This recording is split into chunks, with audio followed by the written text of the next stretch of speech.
La crisis de seguridad de la que dan cuenta las manifestaciones que hoy han recorrido la Ciudad de México y otras ciudades del país encuentran al Partido Acción Nacional después de haber celebrado hace muy pocos días un cambio en su dirigencia, un cambio que ha generado muchos cuestionamientos y ahondado algunas diferencias y sobre todo profundizado divisiones que ya venía teniendo ese partido entre los grupos a su interior. De esto vamos a hablar hoy en Opiniones Encontradas. ¿Cuáles son las perspectivas del PAN cuyo nuevo presidente acaba de proponer también celebrar un acuerdo por la seguridad?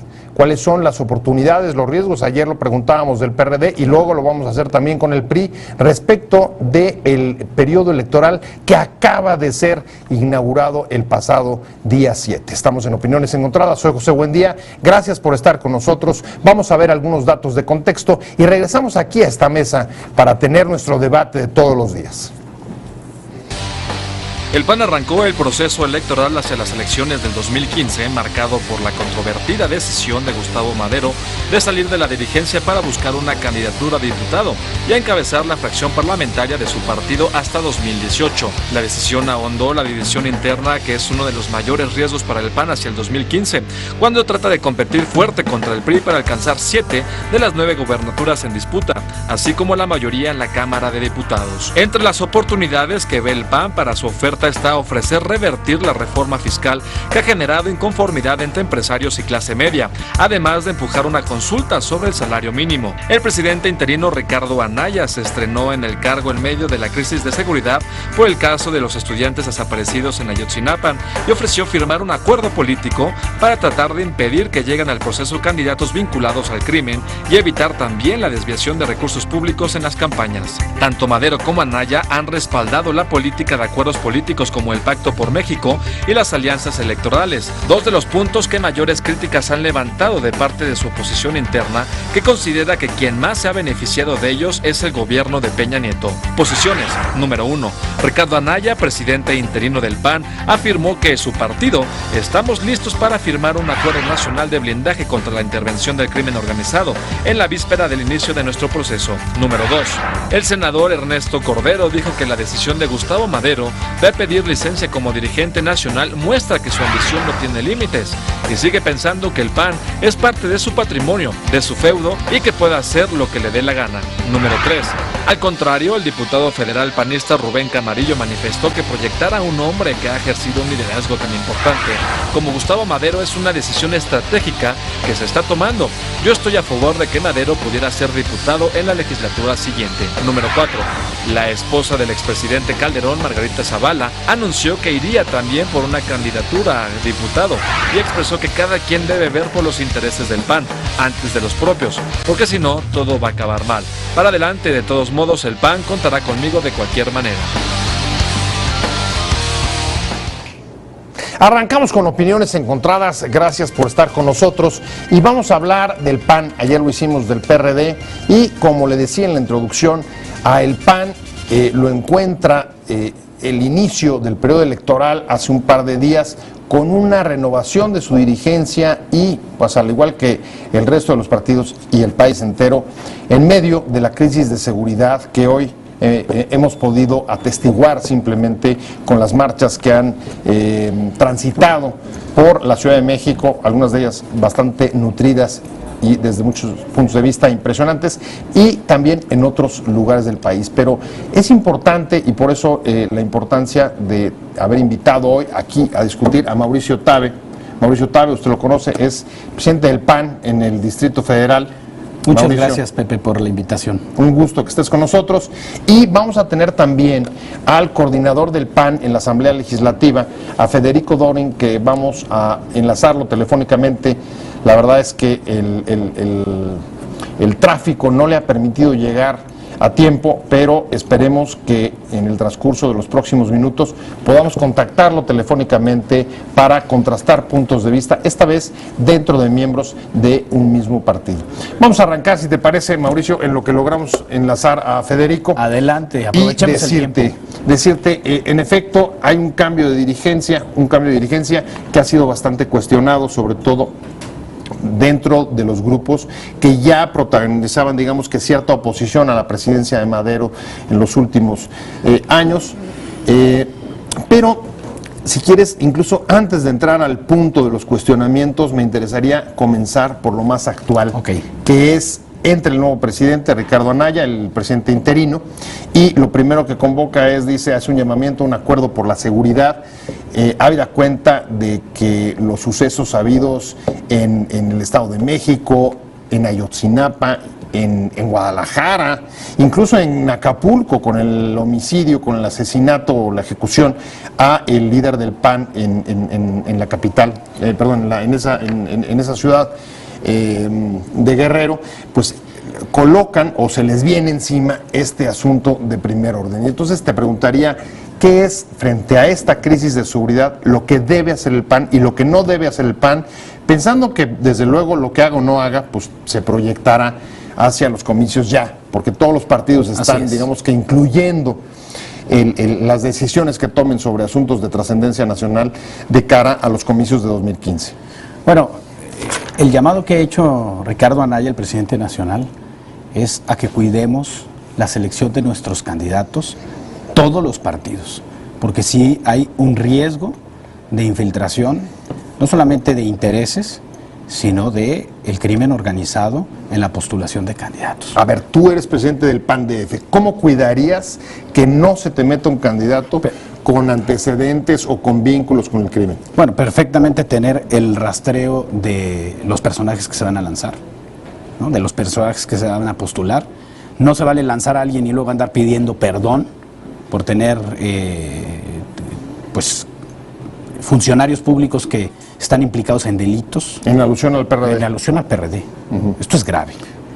En ese sentido, pues los partidos tenemos que cuidar a quienes postulamos y hacernos responsables y hacer investigaciones mucho más exhaustivas de los personajes que vamos a postular. Pero rastrear cómo, por ejemplo, ¿tú qué harías? A ver, ya primero la selección del DF. Toda la serie de antecedentes que tenemos de las personas. Digo, no podemos hacer más inteligencia que el rastreo de los antecedentes, de las referencias que tenemos de las personas, del patrimonio también de los candidatos, ¿no? Y de una serie de medidas que nosotros tenemos que cuidar, porque a final de cuentas pues somos responsables de quienes postulamos. No podemos tampoco es difícil decir que vamos a ser responsables de cada uno de los actos, pero sí asumimos una responsabilidad política y una responsabilidad pública, porque para eso sirven los partidos políticos, para dar garantía y certeza de quienes postulan, tanto de lo que proponen como de las personas que van a postularse. Entonces ahí tenemos que ser muy cuidadosos. Es el llamado que ha hecho el presidente Pero, por nacional. ejemplo, yo pienso, si hay información que tiene el Seguridad Nacional o los servicios de gobernación, nosotros podemos... ¿Ustedes serían capaces de hacer un acuerdo? ¿Crees que, por ejemplo, cuando dice blindar las elecciones, Anaya, pasaría por tener un acuerdo con el gobierno federal para recibir información sobre los candidatos que Acción Nacional postularía? Pues hacer la investigación exhaustiva. Si tenemos información mucho más allá que pueda ser de inteligencia, utilizarla para tomar las decisiones de no postular a los candidatos o zonas donde están en riesgo, tener mucho más cuidado de a quienes postulamos. Los partidos políticos y las dirigencias sí tenemos esa capacidad de poder influir en quienes se van a postular. Entonces, no podemos lanzar candidatos a ciegas. Tenemos que cuidar que sean candidatos que pues sí respondan al interés ciudadano y sobre todo que sean personajes honorables y que el día de mañana no pongan en riesgo la seguridad y la vida de muchas personas. Entonces, eso hay que cuidarlo. Es el llamado que ha hecho y que he visto que además ha tenido buen eco en los dirigentes de los partidos. Creo que hay un consenso de buscar que la selección de candidatos y todo ese proceso pues no sea a la ligera. Será, pregunto, porque de algún modo la clase política, con los asesinatos que ha habido, pienso en el diputado del PRI en Jalisco, pienso en el de ustedes en Acapulco, está un poco, ¿se siente amenazada? Mira, sí, y siempre hay riesgo. Hay estados donde el peligro es mucho mayor. Hay estados en el país que están en llamas. No se puede decir de otra cosa. Aunque digan que la estrategia de seguridad es no hablar, hay un pueblo, hay una ciudadanía, hay mucha gente en muchos estados que vive en la zozobra constante, que ha cambiado sus hábitos de vida porque la amenaza del crimen está presente día con día en las calles. Tamaulipas es un caso, Michoacán, Guerrero y así otros estados de la República, pero por mencionar estos 3 casos que son focos muy alarmantes, que sí nos obligan a todos los partidos a hacer un frente común para postular candidatos y llevar procesos mucho más cuidadosos, sobre todo en esas zonas donde las amenazas y las presiones del crimen son muy fuertes, sobre las dirigencias también. Sobre la elección de candidatos, y si quieres regresamos al primer punto, hacia las elecciones de 2015, Mauricio, en el caso del PAN, hay una decisión muy controvertida del presidente del PAN de dejar la presidencia para lanzarse a una candidatura. Sus detractores dicen que es una irresponsabilidad que está viendo más por su interés personal que por los del partido, y sus seguidores dicen que es una decisión estratégica porque le va a permitir posicionar al PAN con el capital político que ha tenido como presidente en los últimos años. Yo te digo nada más que el PAN es más allá de una persona. Hay una dirigencia, un equipo del Comité Ejecutivo Nacional que está instalado, que no ha tenido cambios mayores, y mucha gente más que nos estamos preparando y organizando desde que pasó la elección del año pasado. Por ejemplo, en el PAN del Distrito Federal iniciamos todo un proceso de reorganización, de cambio de consejo, de directivas delegacionales, incluso un cambio de estatutos, y esto nos permite llegar mucho mejor organizados a la elección. Pero tú ¿en qué posición te reflejarías más? ¿Crees que Madero debía haberse ido o no? Mira, él tiene la aspiración de ser diputado y no quedaba de otra más que renunciar o pedir la licencia, porque los estatutos se lo prohibían.